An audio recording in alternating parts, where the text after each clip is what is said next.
시간 고난주간을 맞이해서 특별 영상 기도회로 함께 하시는 우리 모든 성도님들에게 주님의 은혜와 복이 임하기를 주님의 이름으로 축원합니다.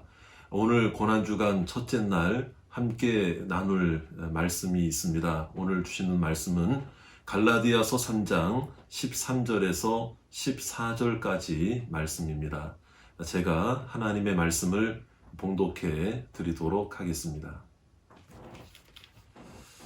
그리스도께서 우리를 위하여 저주를 받은 바 되사 율법의 저주에서 우리를 속량하셨으니 기록된 바 나무에 달린 자마다 저주 아래에 있는 자라 하였습니다. 이는 그리스도 예수 안에서 아브라함의 복이 이방인에게 미치게 하고 또 우리로 하여금 믿음으로 말미암아 성령의 약속을 받게 하려 함이라. 아멘. 오늘 갈라디아서 말씀에 보면 나무에 달린 자라는 표현이 나옵니다. 여기서 나무에 달린 자는 곧 십자가에 달린 예수님을 향한 말입니다. 자, 그런데 나무에 달린 자마다 저주 아래에 있는 자라고 합니다. 저주라는 말이 어떤 말입니까? 우리가 잘 아시는 대로 저주라는 말 자체가 얼마나 비참하고 무서운 말입니까? 그래서 평소에 우리는 저주라고 하는 말에는 매우 민감하게 반응합니다. 저주라는 말조차 입에 담기를 두려워합니다. 그리고 조심스럽게 생각합니다. 그런데 왜 오늘 말씀에는 이런 표현이 나옵니까? 13절을 다시 보면 아주 노골적으로 표현을 하고 있습니다. 13절의 말씀을 보시면 그리스도께서 우리를 위하여 저주를 받은 바 되사 이렇게 말씀합니다. 자, 그렇다면 왜 예수님께서 저주의 대상이 되셨느냐 이 말입니다. 왜 오늘 성경은 예수님에게까지 저주를 말하고 있습니까? 그냥 우리가 평소에 알고 있는 대로 예수님이 십자가에 달리셔서 죽임을 당했습니다. 이렇게 말해도 될 것을 왜 굳이 저주라는 말까지 사용했느냐 이거죠. 그렇다면 예수님이 받으신 저주는 과연 어떤 저주였습니까? 그리고 왜 받으셨습니까? 그 해답이 오늘 말씀에 있습니다. 바로 예수님이 받으신 저주는 율법의 저주를 의미하는 것입니다. 예수님이 저주를 받으셔야 할 분이거나 어떤 잘못을 하셔서가 아닙니다. 율법의 저주란 죄인은 반드시 사망에 던져져야 한다는 멸망의 법을 의미합니다. 율법이 요구하는 죄의 대가는 곧 죽음입니다. 죄인인 인간은 스스로의 죄의 결과를 해결할 수 없죠. 육신의 모든 죄, 율법이 요구하는 모든 죄의 대가는 곧 죽음입니다. 죄인인 인간은 스스로의 죄의 결과를 해결할 수 없습니다. 죽음만이 죄의 결과입니다. 하지만 죄 없으신 예수님이 죄인 대신 대가를 치르신 것이죠. 그것이 바로 십자가입니다. 십자가에서 죽으심으로 율법이 요구하는 죄의 대가를 직접 치르신 것입니다. 이것이 마치 저주를 받은 자처럼 되셨음을 말하는 것이죠. 예수님은 이 율법의 저주를 친히 담당하심으로 우리를 이 율법의 저주에서 건져 주신 줄로 믿습니다. 그러므로 예수님은 우리를 위하여 저주를 받으신 거예요. 바로 우리를 위하여 저주를 받으셨다 이 말이죠. 우리 다 같이 13절 말씀을 함께 보도록 하겠습니다.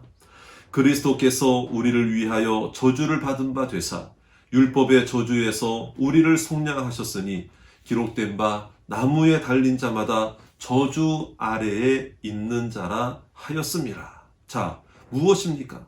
우리를 위하여, 우리의 속량을 위하여. 자, 그렇다면 여러분, 속량이 무엇입니까? 바로 건져주기 위해 대신 값을 지불하셨다는 뜻입니다. 율법이 죄인인 우리에게 요구한 결과, 율법이 우리에게 요구한 결과는 죽음밖에 없습니다. 왜냐하면 율법을 완전히 지킬 자가 없고 죄인이 아닌 사람이 없기 때문입니다. 하지만 예수님이 내가 받아야 할 율법의 저주를 대신하여 받으신 것입니다. 이것이 우리를 위하여 라는 말의 의미입니다.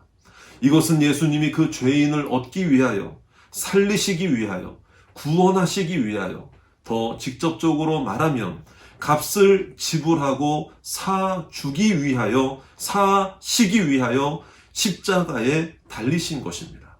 우리는 예수님이 대신하여 받으신 율법의 저주를 통해 구원자 예수님에게 속하게 되었음을 말하는 것입니다. 그것이 곧 아브라함의 복입니다. 14절 말씀에 보면 여기서 아브라함의 복이란 아브라함과 그 자손을 선택하시겠다고 하시는 복입니다. 하지만 이것은 아브라함의 혈통으로 인한 육신적 자손만 말하는 것이 아닙니다. 아브라함의 계보에 섭리하셔서 구원자 예수 그리스도를 보내신다고 약속하신 것입니다. 그러므로 아브라함의 육적 자손만 하나님의 백성이 되는 것이 아니라 예수 그리스도를 구주로 믿고 구원받은 모든 사람이 하나님의 백성이 되는 것입니다. 예수님께서 나를 대신하여 저주를 받으심으로 아브라함의 복이 나에게까지 미치게 하셨습니다. 예수님의 저주로 죄인인 우리가 복을 받게 된 것입니다. 이것은 믿음으로 받은 성령의 약속을 의미합니다. 여기서 성령의 약속이란 구원받음에 대한 보증, 확실한 보증, 변함없는, 흔들릴 수 없는, 취소될 수 없는 보증을 가리킵니다. 믿음으로 받은 그 구원이 흔들리거나 없어지지 않는다는 사실을 의미하는 것이죠.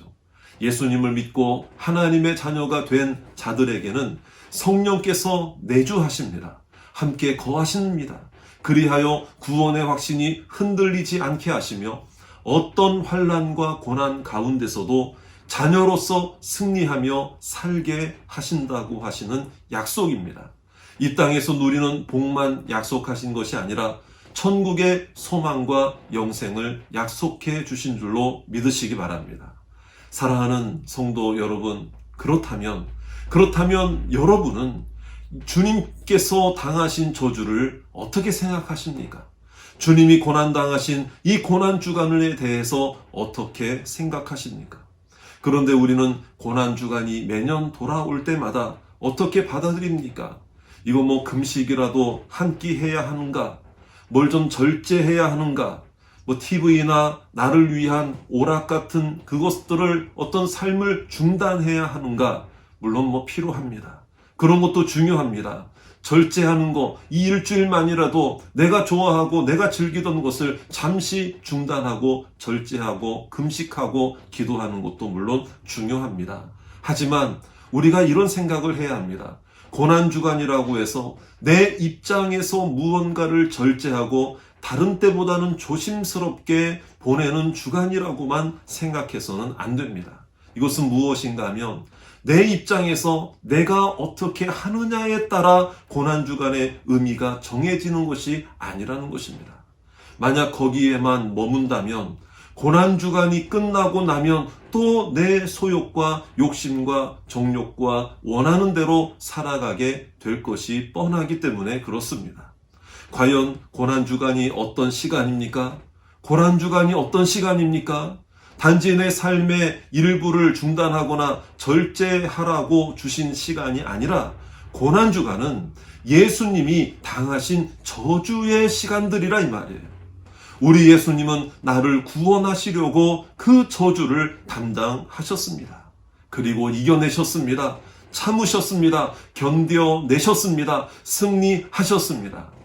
그러므로 우리는 이렇게 생각해야 됩니다. 바로 내게 임했던 저주, 내가 받을 수밖에 없었던 죄의 결과 죽음의 저주를 끊어내신 시간이 바로 고난주간이라는 사실을 믿으시기를 바랍니다. 십자가 보혈로 끊으셨습니다.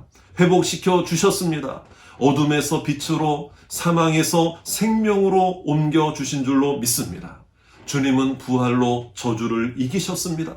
부활의 첫 열매가 되어주셨습니다. 승리하신 것입니다. 바로 나를 위해 승리하신 것입니다. 예수님은 나를 복주시려고 저주를 당하신 것이죠. 우리가 지금 이 복을 받고 누리는 모든 그 하나님의 자녀의 복을 누리게 된 것이 바로 예수님의 고난 때문이었습니다. 나도 그러므로 예수님을 위하여 작은 고난이라도 감당할 수 있겠다라고 하는 신앙의 성장된 모습, 성숙된 모습으로 우리가 세워지도록 기도하시기를 주의 이름으로 축원합니다. 예수님이 받으신 저주가 나를 구원하시기 위한 고난이었던 것처럼 하나님, 지금 내가 당하는 고난이 있다 할지라도 내 고난을 통해서도 누군가가 예수님을 믿고 하나님의 자녀가 되어 돌아오게 되고 회복하게 되고 회개할 수 있게 해 주시옵소서. 바로 이렇게 우리의 고난 또한 사용되어져야 한다는 것을 우리가 알아야 됩니다. 사실 매일매일이 고난 주간이 되어야 합니다. 매일매일이 구원의 날이 되어야 한다는 것입니다. 지금 사랑하는 여러분들에게는 어떤 고난이 있습니까? 사랑하는 여러분, 힘겨워만 할 것이 아니라 주님의 영광을 위한 고난이 되도록 그 고난마저도 사용되어져야 할 줄로 믿습니다. 이미 우리에게는 성령의 약속이 있습니다. 흔들리지 마십시오. 낙심하지 마십시오. 포기하지 마십시오. 이미 성령 하나님께서 강하게 우리를 붙들고 계심을 믿으시기를 원합니다. 올해는 특별히 바이러스 시국 가운데 고난주간을 보내게 되었습니다. 위축되거나 흔들리지 마시고 오히려 회복되는 시간, 은혜 받는 시간, 구원받은 감격 가운데 하나님 앞에 영광 돌리며 사는 시간, 또 구원을 베푸는 시간, 하나님의 이름을 전하는 시간, 복음을 전하는 시간, 감사가 넘치는 시간으로 한 주간을 보내시는 성도님들 되시기를 주의 이름으로 축원합니다. 우리 함께 기도하시겠습니다. 살아계신 하나님, 예수님께서 받으신 그 고난이 우리의 저주, 우리의 죽음을 해결하기 위해 받으신 고난이었음을 다시 한번 기억하게 해 주시옵소서. 구원받은 자로서 하나님의 선택된 백성으로 믿음으로 승리하며 고난주간 가운데서도 승리하며 이기는 백성들이 되게 해 주시옵시고, 우리에게 베푸신 구원의 은혜, 구원의 확신이 흔들리지 않게 해 주시옵소서. 성령의 약속을 붙들고 믿음으로 승리하는 모든 성도들이 되게 해 주시옵소서. 감사드리며 예수 그리스도의 이름으로 기도하옵나이다. 아멘.